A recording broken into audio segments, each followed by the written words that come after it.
dislokasi. Perkenalkan, nama saya Heri Abing Gunadi. Saya Rizky Amelia. Saya Devi Susanti. Saya Siska Yuniarti. Dan saya Apriani. Teman-teman, selamat menyaksikan video kami. Tapi sebelum menyaksikan video kami, harap segera menekan tombol lonceng. Jangan lupa komen dan like ya. Selamat menyaksikan. Baiklah Bapak-bapak, Ibu-ibu, sebelum kita memulai pada asuhan keperawatan tentang dislokasi, saya akan membahas tentang dislokasi. Apa itu arti dislokasi? Dislokasi adalah terlepasnya kompresi jaringan tulang pada kesatuan sendi. Dan menurut Brunner and Sudart, dislokasi adalah terlepasnya jaringan yang tidak sistematis. Baiklah, kita memasuki pembahasan kasus. Di pembahasan kasus ini ada asuhan keperawatan. Yang pertama kali kita lakukan adalah pengkajian. Di pengkajian ini ada identitas klien yang meliputi nama pasien, jenis kelamin, umur, alamat, agama, bahasa yang dipakai, status perkawinan, pendidikan, pekerjaan, asuransi, golongan darah, nomor register, tanggal masuk rumah sakit, serta diagnosa medis. Selanjutnya ada riwayat penyakit sekarang. Pengumpulan data yang dilakukan untuk menentukan sebab dari dislokasi yang nantinya membantu membuat rencana tindakan terhadap pasien. Ini bisa berupa kronologi terjadinya penyakit. Yang selanjutnya ada riwayat penyakit dahulu. Pada pengkajian ini kita temukan kemungkinan penyebab dislokasi serta penyakit yang pernah diderita pasien sebelumnya yang dapat memperparah keadaan pasien dan menghambat proses penyembuhan. Selanjutnya ada pemeriksaan fisik. Pada penderita dislokasi, pemeriksaan fisik yang diutamakan adalah nyeri, deformitas fungsiolesa, misalnya bahu tidak dapat endorotasi pada dislokasi anterior bahu. Selanjutnya kita kaji rasa nyaman atau nyeri ya. Pasien dengan dislokasi biasanya mengeluhkan nyeri pada bagian dislokasi yang dapat mengganggu kenyamanan pasien. Pada pengkajian selanjutnya ada gerak dan aktivitas. Pasien dengan dislokasi di mana sendi tidak berada pada tempatnya semula harus dimobilisasi. Pasien yang dislokasi pada ekstremitas dapat mengganggu gerak dan aktivitas klien. Selanjutnya makan minum. Makan minum ini sangat berpengaruh juga. Pasien yang mengalami dislokasi terutama pada rahang sehingga klien mengalami kesulitan mengunyah dan menelan. Efeknya bagi tubuh yaitu ketidakseimbangan nutrisi kurang dari kebutuhan tubuh. Selanjutnya ada pengkajian rasa aman atau ansietas. Klien dengan dislokasi tentunya mengalami gangguan rasa nyaman atau cemas karena dengan kondisinya. Baiklah, kita akan menentukan diagnosa keperawatan. Diagnosa keperawatan yang muncul pada pasien dislokasi adalah 1. Gangguan rasa nyaman nyeri berhubungan dengan diskontinuitas jaringan. 2. Gangguan mobilitas fisik berhubungan dengan deformitas dan nyeri saat mobilisasi. 3. Perubahan nutrisi kurang dari kebutuhan tubuh berhubungan dengan kegagalan untuk mencerna atau ketidakmampuan mencerna makanan. 4. Gangguan body image berhubungan dengan deformitas dan perubahan bentuk tubuh. Baiklah Bapak-bapak, Ibu-ibu, saya akan langkah pertama yaitu penanganan pada pasien-pasien dengan dislokasi bahu. Yang pertama kita menyiapkan perban elastis atau bandit elastis. Yang kedua ada arm sling.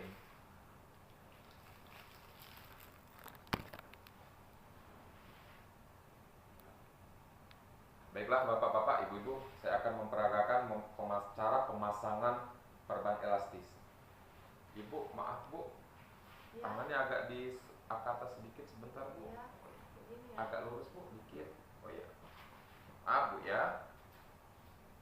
Kita akan memasang perban elastis dengan bentuk simpul ransel. Angkat Bu, tangannya Bu. Untuk asisten jangan ya.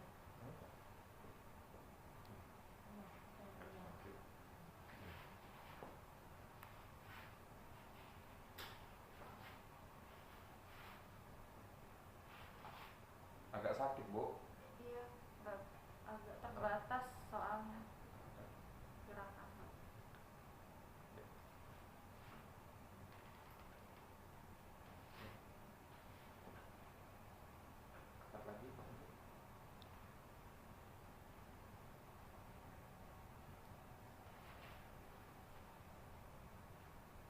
Maaf ya Bu.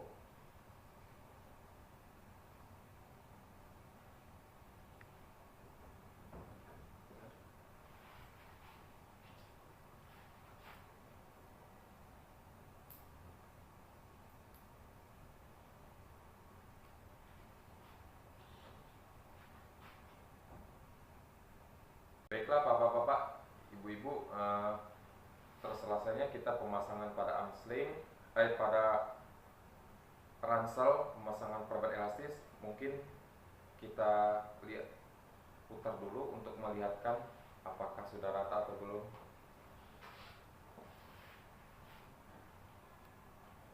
Bila sudah rata, mungkin Ibu bisa berbalik lagi seperti ini belakang.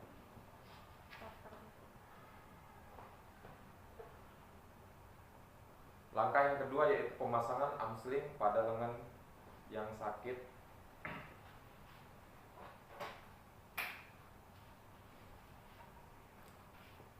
Maaf Bu.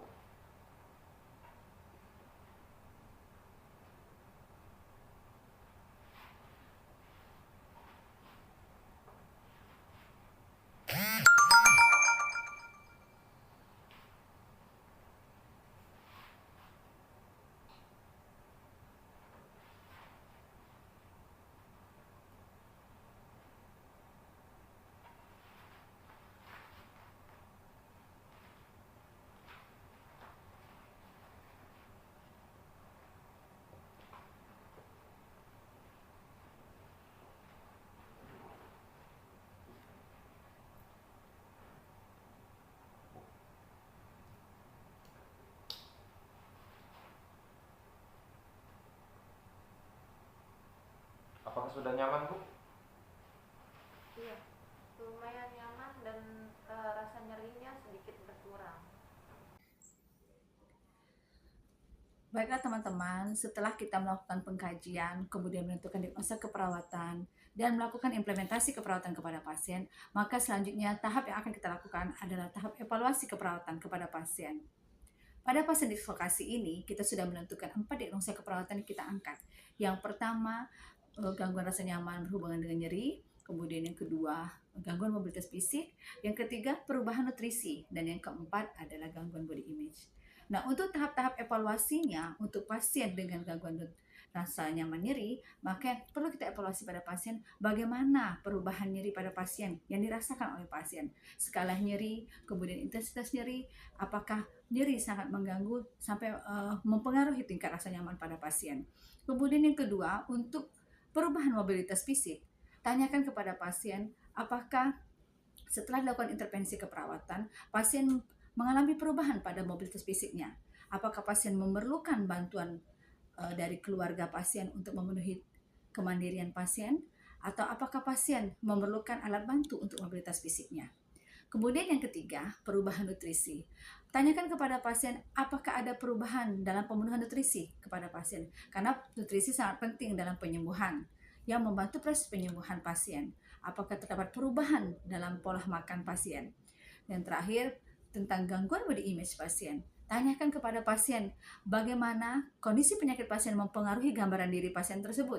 Apakah pasien percaya diri akan tingkat penyembuhan yang telah kita berikan kepada pasien untuk dalam upaya penyembuhan pada pasien tersebut. Itu adalah beberapa tindakan yang dapat kita lakukan. Demikianlah video dari kelompok kami. Semoga bermanfaat.